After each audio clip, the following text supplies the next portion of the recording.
KPU Solo pegang dokumen, rahasia, Jokowi, sebut ada berkas yang sulit dijangkau. Ketua KPU Kota Solo Justinus Arya Arteswara menegaskan siap buka data di pengadilan terkait dengan kasus dugaan ijazah palsu mantan Presiden Joko Widodo, Jokowi. Meski saat itu belum menggunakan sistem digital, dokumen asli tetap dijaga. Pihaknya sudah membentuk tim untuk mengumpulkan data yang dibutuhkan di pengadilan.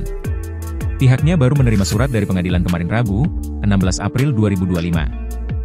Sejumlah data dikumpulkan terkait dengan pencalonan Jokowi sebagai wali kota Solo pada 2005 silam. Terutama terkait dengan ijazah sebagai syarat administrasi pencalonan kala itu.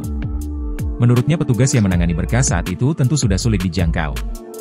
Sehingga, ia masih belum bisa memastikan bagaimana mekanisme diberlakukan saat itu. Menurutnya, proses verifikasi dokumen pada Pilkada 2005 telah dilakukan berdasarkan aturan yang berlaku saat itu. Sebelumnya Jokowi sempat menunjukkan bukti ijazah asli miliknya ke awak media pada Rabu, 16 April 2025, pagi. Akan tetapi, saat ijazah tersebut ditunjukkan ke wartawan, Jokowi melarang wartawan untuk mengambil foto atau mempublikasikannya karena menurut dia itu ranah pribadinya. Tapi jangan difoto ya, kata Jokowi. Mantan wali kota Solo itu sempat menunjukkan semua ijazah pendidikan yang pernah ditempuhnya.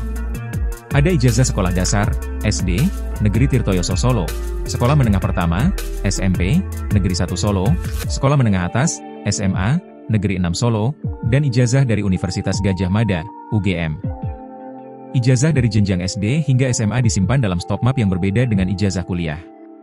Jokowi sempat menjelaskan perbedaan stok map untuk menyimpan ijazah-ijazah tersebut.